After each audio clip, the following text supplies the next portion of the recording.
It's a bit cold, so I'll put this back on. Right. Viewers, greetings. Miss Gaius from the UK, and this is Coronavirus Lockdown Part 7B. Now, this recording plus Part 7A was different compared to my first few vids, so I advertised it a little just in case some of you have missed it. The beginning of my past messages on YouTube was more serene and soft as the nation was in shock. Perplexed, frightened, terrified, in great fear, anxious, confused, angry, many others, though, did not feel that they are strong. So I moved with my message, with the feelings I sensed in my community and myself. I did not want it to be humorous at all, as people were really frightened, and for those that died and family members could not visit in the beginning was beyond belief. I was so shocked, and my heart went out to the nation, nationally and internationally. That was my agenda. However, I am feeling that the community is more optimistic now. Have you felt that? Like everything's, because it's not, and the death rate in this country is subsided in some ways. People are still dying, unfortunately, but it's not as bad as before. Some may still be in fear and what the next course of action will be. They might be thinking, but there are a lot of people that are still mourning their loved ones. So in the beginning, I was very sensitive to that. In probably one to my first 3 to 4 vids, I did not want to disrespect, but my peculiar performing side has arrived and came out thanks to Tibby. But Tibby is just a part of who I am, and like your passion, your visions, and all these things, like your minds, and it gets inside of you and it creates a voice, and it's just all part of you. But your influence, your source will come from evil or good. It can come from visionaries, it can come from which is evil or good, you know what I mean? But I try my best to make it come from good. I went a bit crazy. My language was I had to apologise to Jesus, and I thought, I finally gotta get it sorted out. But sometimes I just feel crazy. I just wanted to be relatable as well. So, but one thing though, I felt an intense desire to move in that direction, which was crazy and weird and racy, and I loved it. I really did. As I spoke of experience of battles myself and what others I know I've been through, with a little fiction, and I trust many others can relate also, I had to talk much louder in part 7A, as there was noise around me which I could not control. Plus I felt a lot better, but I was also tripping off a heated dispute I had earlier. For those that had watched, hope the background noise didn't disturb you too much. My only concern was you could all hear me much louder than need be. I jazzed it up a little and brought a lot of humour, which may not be everyone's cup of tea. Many probably did not get the energy, but I loved it. Basically, it was me, the quirkier side of me. And because, we all are one person. But sometimes some people are just funny in certain times. If they're working in a certain place, they can't be funny. And then with their mates are funny. It's just that, it's just natural. But I just can be a little bit over the top quirky. But I love it. You know what I mean? I just accept who I am. Everything about me. Apart from the bad about me, because no one's perfect. And I know there's things about me that I could change. And it's just a working process, yeah. So this episode is in continuous about sticking up for justice in a unique way, by talking about the obvious, the negative, showing the ugly side of Britain before the virus hit our atmosphere. That's why I called it Battles of the Old. Now, my intention was not to insult people, but when you are sticking up for justice with the truth, it's inevitable, unfortunately. I also changed voices. I really enjoyed that, and I'm planning to perfect that more, just like before. This is what I used to do, starting from my youth days in school, as I was bored. When I was a little child, I was very pleasant, but more quiet. I was absolutely quiet, reserved, and really shy.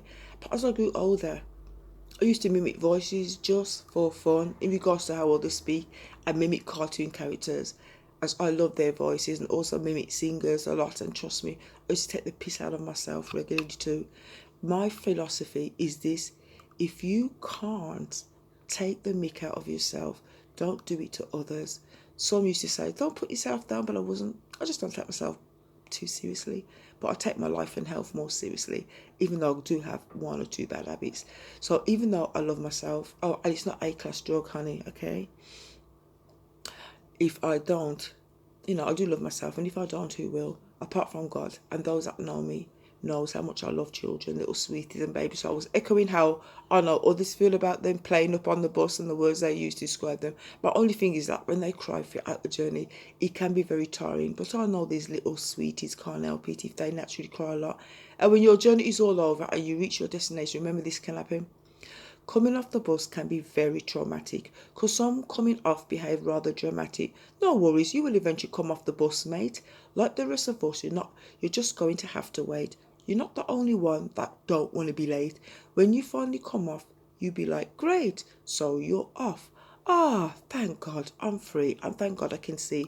This journey was wild. I cannot compare. Gosh, I feel so tired. Unfortunately, that is rare. Hey, someone brushed past me like an angry, breezy bear while you're standing there, breathing in the frigging polluted air. Ah, I feel like I'm back in the land of the living. You really think so, mate? Really, who are you kidding? Your journey's not over by far. It's not complete. You think you can finish the journey without feeling the heat? Think again. Battle number 3. On your way to work, you think it will be easy. Many people in the way and it's bloody freezing. They're rushing, shoving their way to their next meeting. Will I be late for work again? I'm thinking of my fate. No one says, excuse me, that is what I hate. My stomach's kind of rumbling, have not ate yet. Too early in the morning, no stores open, I bet. Feeling so weak inside, suddenly I start to fret. Shit, I should have made a sandwich, that would have been my safety net. I have 15 minutes to go, take 20 minutes to get there. Members of the public really never play fair. Because there's construction work every bloody where. And it's true, Jesus Christ, even for people that are walking on foot, folks. And so, move out of my way. I'm on a mission. They ignored my plea, so I started a petition. Somewhere so hostile, I guess it's their condition. All I wanted them to do is just bloody listen. They finally do, so I got my way. Hey, now I'm walking up a path. I never look back. The streets across me, a youth nearly got attacked. I feel so bad. I didn't intervene, even though my heart was very, very keen. I didn't want to be late again, you see, because my mortgage and bills are all on me. So I picked up speed to make it on time. If I'm late again, I surely would cry. Great, I'm near my work. Now I feel free. Suddenly someone rolls up behind me and taps me. I spun around and hear, sorry to disturb you. Can you help me, please? I thought, what? A couple of change for a sandwich and tea? I rolled my eyes and thought, Jesus Christ, please, this is the second person now. I feel to despair. I quickly got some more change and said to him, there. I ran for my life the rest of my journey. When I got there, my legs were hurting. Man, I made it, folks. I just in time. The position I have will now remain mine. Yeah, I'm happy, yeah. You think? Battle number 4. I would love to say that many enjoy their work, but this is what I personally believe. 70% of employees don't, and a number of employers too, and that's staggering. And I'm just talking about employees mainly. Now, this may not be often. It could be once in a while, sometimes, but for some or more than some, it's often, especially in retail. Why is that? Is it because employees have to put up with snivelling, got nothing better to do, often jealous, nosy, gossipy, bitchy, whiny colleagues who will ostracize you, spreading things untrue that are really nice but are always rude, fearful of losing their position, fearful of losing their position. Their way of holding on is their tradition. They speak of you but rarely listen, and they love to cause enough friction. These people are love to just piss on. Oh God, sorry. I know I'm doing it fast. I'm a bit what do you call it? It's nice I can talk to you guys just naturally, That's what I said in the beginning. I'm feeling a bit wary because when these get up, I'll be disturbed. But next time I will do it better. I promise. Now, Lord, we can all be that way if we're honest. But some employees are sustained in that way. Women are worse, but some men are just the same. The way they carry on, you would think they were insane. Many think they're bad, others think they're sad, but those that benefit from their behaviour are really, really glad.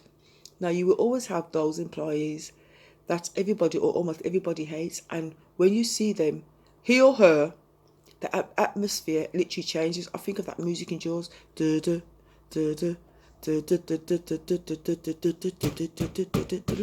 what I mean? Oh no, Here's Mr. Wannabe manager, that snake I can't trust. He's in my same position but don't really act like us. Always tell us what to do. He should act his pay rate. He's always spying on us, the only annoying dude I hate. He tried to trap me once, planning to use me for bait. Thank God that day I turned up late. Have you ever walked in work and the colleagues that were talking to you suddenly stop for up to 3 months and you can't work out why? Then suddenly they talk to you again like nothing happened. And when you witness certain colleagues treating customers like shit, it's not good. Go there. I said go listen to what I'm saying. Just go there. Yeah, but where? I mean, there's two entrances. Which way? Go there. You know what I mean? They're so ignorant, but I've seen all that. And as for our seniors, a lot of them are really, really nice and down to earth. However, you have quite a number of them that are, oh boy, I'll tell you. I remember the first time in this company I worked for since 2018, I sold off one of them, but he was some messed up dude that I was contracted to unfortunately work with. So he wasn't the ones that in my company, but somewhere else that I was contracted to work. So he's not directly my senior, thank God. This dude was very nasty and very evil, and I have absolutely no regret of putting him in his place. Actually, I do have one regret. I didn't go further, but I was stopped by someone else, and he's sexy, just like that dirty senior, and so I've put him. But for the most part, I know how to engage with my seniors. Some seniors are nasty though, trust me, but a lot of them are really genuinely nice. So I tend to choose my battles, best way to live, and I do less to aggravate my seniors and colleagues. And if they're honest, they will tell you the same. You know, so you leave your work, and if it's during rush hour, you may go through the same shit you went through getting to work. If not during rush hour, it will be easier. Even if you are hopping from one job to another, you may meet the odd, can I interest you in Sky TV, Now TV, or AA, or Charity in the Punter performing, and individuals begging, and that could be quite trying if you want to get home as soon as possible. As you finish late, and you have to get up early the next day.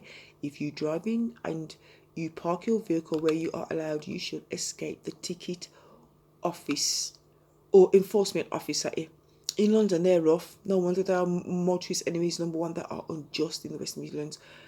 What I see motorists get away with, no. In the West Midlands, what I see motorists get away with, they will not get away with that shit up in London. Parking in the middle of the road as there are no space, and bad parking the pavement near people's front houses, preventing them to go out, driving bumper to bumper. This ex-student I live with took me home in his car, and he froze in his car and couldn't drive anymore. He looked at me in shock as he watched cars driving by, and I asked him, what's up? He said, Jesus Christ, you live around here? I feel sorry for you. I says, why? Look how these people are driving. He says, as he said that to me as he was intensely observing other motorists. He couldn't even believe it. Must admit it was bad. He says, I'm glad I don't live around here. I could not park my car around here. If you paid me more than what my car's worth, I couldn't. You know what I mean? And it's bad. Look, we've had all kinds of shit. We have the emergency services constantly coming up our roads, and people just park in the middle. So they started slapping tickets on them. Otherwise, if they park their car upside down on top of each other, nobody's there to stop it. You know, they don't give a shit. You know what I mean? It's the ghetto me living, you know. Well, it used to be posh and nice, but I mean, I know what changed. I went to London to live. I came back and I thought, it was like, I said, Mum, I feel like I'm in Bosnia. Like, all the roads was damn filled. People just chucked them right in rubbish out of the window. People that came over to stay, you know what I mean? And I thought, what the council do? So I thought, teach them how to be clean, so it's really bad. So it's all that shit we had to put up with, and noise, you see, and people are really right, when I, you know, frigging congregate like the gangrene. It's just like spreading.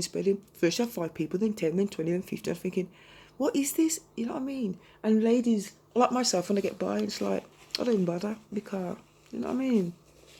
So, I'm just looking outside at the moment.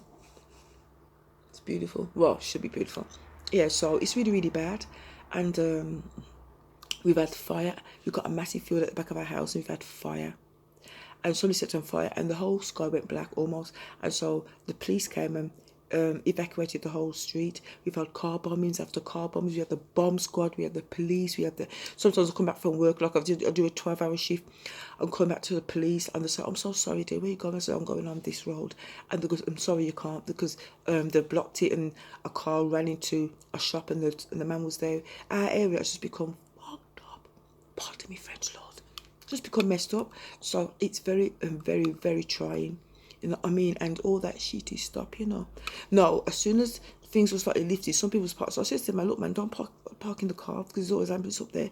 And he kind of went like this, like, oh, don't worry about it. I said, no, I'll call the bloody police, mate. Because there's been a lot of ambulance up our road, even during the lockdown. So there's a theory that some have died of a cough. But don't, I mean, I have no cough because it's nowhere near our house. You know what I mean? I don't know these people. You know what I mean? Unless it's a fucking plague, which is in the air, then people can get it. But I won't get shit because I believe in Psalms 91. Get it? So, and even if I do get it, I believe things will be all right. You know what I mean? I just have to have the faith. I can either do that or worry myself into a grave. I don't want to do that. And sometimes worry can come to you. You might feel funny, and then, you know, you fight it. You just got to fight it. You've got to fight it. The battle, I said that in the beginning, is in the mind. You know what I mean? So, now, depending on what kind of family unit and the energy you counter when you enter your home, there may well be battles, number 5, but I'll leave that to your imagination. I wanted this to be short and sweet, and I hope you enjoyed it, you know. And I do write a lot of things down because a lot of things I say I really love. If you don't write them down, they'll just go. And so I said to myself, because of this pandemic, and I don't know when everything's going to be lifted. I know it's going to be lifted slowly. I don't have the freaking time to go over it in my mind because it's a lot. It'll take me like 2 weeks because I've got other things to do, you know, or 3 weeks if I have a lot to do. And I normally have things to do, other things to do. So it's hard. That's why I just read it from, you know what I mean? And I'm going to start fucking telling stories because I love stories. I love fiction. I said to myself, and this is all my gifts to you guys for free. You know what I mean? Obviously. And that's why I was in the beginning saying people should come on YouTube or any other social media outlet and encourage the nation. You know what I mean? Because there's a lot of frightened people out there. And some people now are starting to get frightened again about if there's going to be a second wave. Only a little bit. I'm seeing it. It's going to be a second wave and other stuff because I'm not believing every shit I hear on telly. I know there's something out there. I know, and they call it coronavirus. You know what I mean? But I'm just not going to believe every shit. There's so many people died of it, but I believe not everyone that they claim is died of it is not dying of it. Is dying of it. A nurse told me, top nurse. She looked middle class. You know what I mean? And she says, I work in hospitals. She goes, don't worry. She goes, they're not, this was when I was working in March before they shut our licensed premises down. This is a lot of people, when they come in, they're swabbed and they don't have it. And if they die of other related diseases. It's nothing to do with the cough. You know what I mean? And there's other things, but I don't really get into the politics of it. Me tired of talk about it. You know, we're clued up. Government, that's what it's basically saying. You know what I mean? So do what you want, yeah? Because you always do. And we have to even pray for them. Pray that they can lead the nation wisely.